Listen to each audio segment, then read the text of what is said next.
नमस्कार welcome to my channel. जेहेतु मु घर को आसी तो मु घर को आसले सब बड़े कदली पत्र ही खाइबाटा खाए मु भाविली कि मु भलसे खाइबा सब प्लेट सजाड़ के रखिकी मु भलसे आपण मानक सहित वीडियो शेयर करी से कि मु साइड रे बनी कखारु फूल पिठा सजना पत्र साग भजा आ नड़ियार चटनी आ होची सालाड किंतु एंड रे सब खराब हो गला।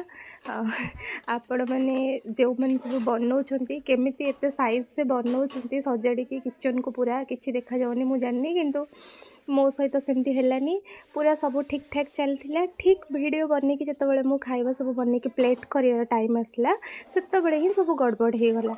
मु गोटे आइटम रखिक आउ गोटे आइटम आने को गला बेलू मो माँ खाइबा स्टार्ट कर देछि।